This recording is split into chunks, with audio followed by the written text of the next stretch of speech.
What's your duck not again story? Getting arrested because they think I'm that other girl with the same name that likes to commit armed robbery and other fun felonies. It usually takes about 12 plus hours for them to believe me. For some reason, my cousin seems to have a disposition for falling off cliffs without getting seriously injured. When he was 8, he rolled down a 100-foot slope and barely avoided being dumped into a huge raging river. Got away with 2 stitches and scratches. When he was 13, fell down a cliff at Glacier National Park. Only sprained his wrist. Cliff was about 200 feet. At 17, this past year, we went camping, and I even told him stay away from the cliff. Guess who fell down the damn cliffside at 2 in the morning drunk off his ass? My fucking cousin. Only needed 7 stitches in his hand. Every goddamn time. Well, the past 10 girls I've been interested in have all been lesbians. At this point I'm almost afraid I'll fall for a straight girl and break my streak. My dog had horrible diarrhea one night. After endlessly cleaning her shit all over the house and nearly suffocating on what smelled like Satan's asshole, I got into bed and was about to fall asleep until I heard a fart, and Satan came back a second later. Return from funeral. Designated bad news family member calls again. I work in an aged care facility which also houses quite a few residents with dementia. When I first started I was not expecting the sights I would encounter. My first day was a gradual introduction to the processes of this facility. When I say gradual, I actually mean I was mopping shit-filled rooms for 6 hours. Of course the alternative was trying to reason with someone who had just smeared shit on the walls. Then I came back the next day. It became obvious that this was regular occurrence. Fuck, not again was honestly muttered more than once. And even though I've been here 2 years, I keep finding myself saying fuck, not again. Every morning. Witnessed a Marine MP who I worked with shoot himself in the head in the bathroom at work, and was the first and only person to respond until I called for help.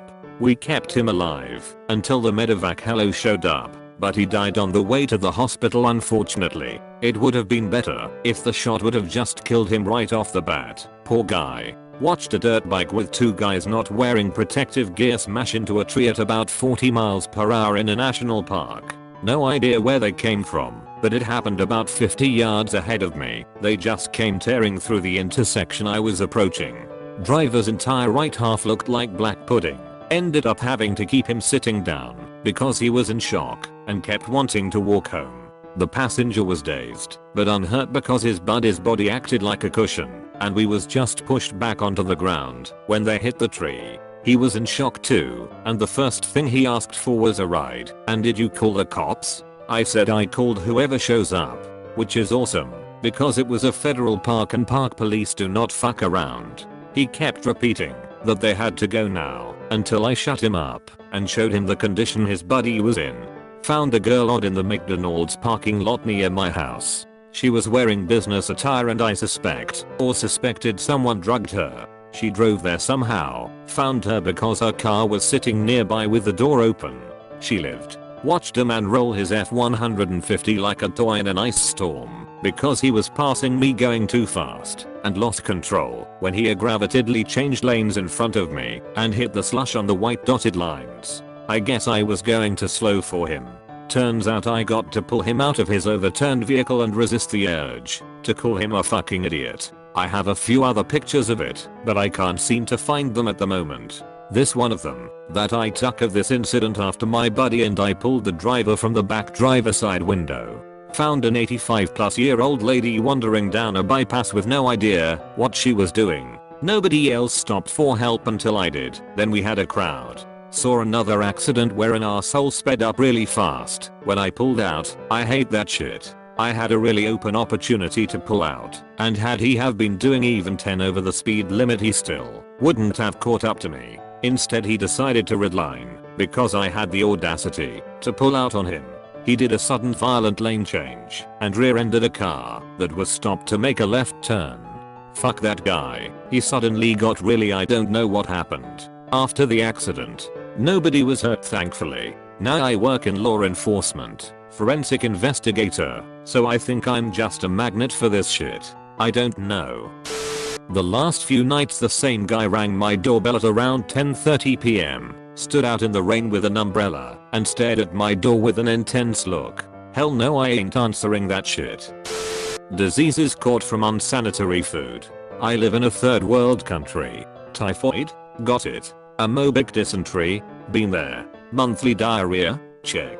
I've had to describe my shit so many times to doctors. I'm awesome at talking shit. Made mac and cheese. Poured the cheese packet content into boiled water. Drained said water. Trying to masturbate when I don't really feel like it, only to waste 1 to 2 hours which could have been used for sleep. Sent an email to a couple of the professors at my university, the main purpose of which was an attached file. Forgot to attach the file. Sent another email like, whoops, sorry everyone. Forgot to attach the file. Please find it attached here. Forgot to attach it again. This alone still makes me cringe. But as if this wasn't enough, a few months ago I started working with one of these professors as an assistant to a major conference he's organizing for next year. It was up to me to send out the call for papers email to the 300 plus people on our mailing list. Guess what happened? Again. Greatly enjoyed the sea of emails I immediately received about the mystery file that was never attached. Thank you for the gentle reminder that my life is a never-ending nightmare of incompetence. We know that you have aspirations to own your own business, so we are going to give you more responsibilities at work. What's that? More money? Well, no, we don't really have the resources for that. But as soon as event happens we can discuss moving you up to management. This happened at my last job and I didn't stand for it. It's happening right now at my current job, and I don't have a fallback job or any prospects. So, I'm now in charge of a bunch of shit the managers decided wasn't their job, and not getting a single cent for it. Worse, I'm losing high tip shifts, because all this management work moves me to daytime instead of evening shifts. Yay service industry. Shingles, 4 times and counting. Always on the right side of my torso, the one I like to sleep on. Damn stuff hurts and that is an understatement. Just a t-shirt rubbing against those bumps is like getting hit with a hot poker. Edit. Got my first case when I was in my 20s. They didn't have a vaccine back then. 30 years ago. The vaccine will help someone that has already had the shingles. I've tried Voltrex and other antivirals, and they just don't help. It's been 10 years since I've had an outbreak, and I'm hoping that it never comes back. Also, I'm getting a lot of replies from younger people age 8 to 30 that have been diagnosed with shingles. Hoping that with everyone that gets the chickenpox vaccine, shingles becomes a thing of the past. Drinking till 4 AM doing karaoke and trying to be in the conference the following morning at 9 AM. Eating something with hot peppers then rubbing my eyes. Every morning when I wake up late to work. Acne. Oh my god. Thought I got over that a couple years ago until one day it decided to infest my face again. Fuck acne. I'm a fairly heavy sleeper, so for a long time I've had a loud alarm clock placed across the room so that when it goes off I'm fully awake due to the time it takes to get up, walk across the floor and turn the thing off. Recently however my body decided it wasn't going to let me get in the way of sleep that easily, so now whenever it's been going off I'll unconsciously get up, walk across my bedroom, tear the clock out from its socket, and then drag it back into bed with me. I've woken up snuggling my alarm clock enough that I now have to place multiple alarms around the room in order to make sure I don't just spoon my household appliances. Late period, every fucking month lately. I'm careful, but the paranoia is real. I'm going to start buying pregnancy tests in bulk I think.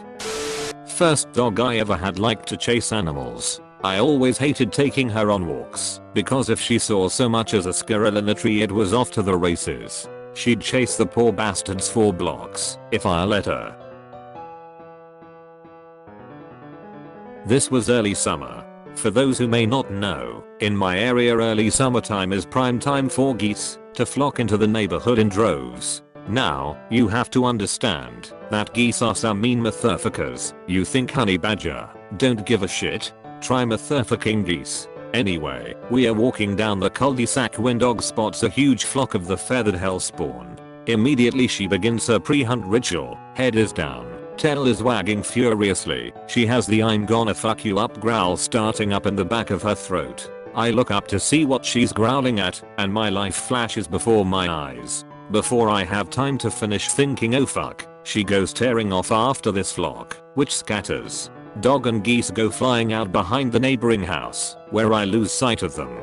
For a few split seconds, I heard my dog's happy yips and barks, and then those yips and barks turn to whimpers. And the next thing I see is my dog, tail between her legs, running for dear life back around the side of the house, with an absolute hellstorm behind her. I'm talking at least 20 or 30 very angry geese. I don't think either of us have ever ran so fast in our lives. She never chased animals again. Every day I wake up and switch on the wrong light switch on the wall. Every day is think fuck, not again. At this point it's just muscle memory. I don't think it'll change until I move house. From when I was around 8 until my late teens, I would take such massive dumps that they would often clog toilets all on their own, without any toilet paper used. It could be the toilet in my house, in my grandparents' house, at school. No toilet was safe from my gargantuan shits. This happened probably 1 to 2 times a year. Whenever I had a really big one I would cross my fingers as I flushed and wait for the telltale sign of the water level rising uncontrollably. After I finished growing my bowel movements evened out and my dumps are much more manageable, though still larger than a normal person's poop I wager. Every few days my friend must make sure I know all of his weird ass fetishes. Discovering my second wife's sexy pictures she sent to her boss about 4 years after my first 10-year marriage ended after my first wife's affair. Every time I get turned into a bowl of petunias and look down to see that I'm plummeting towards the ground of an alien planet. Oh well, at least one time I had a whale to join me in my impending demise. Lyme's disease flare-ups. Be going about my day like normal when I suddenly feel slightly uncomfortable. A fuckaruego. JPG. Usually go home, feel really uncomfortable by now. Friends, family or significant other will usually confirm that I feel hot at that moment. Then spend 12 or so hours incapacitated in a fevered delirium wanting to die. Wake up and spend a day recovering, and I'm fine for another 6 months or so. The lesson here, don't go outside in New England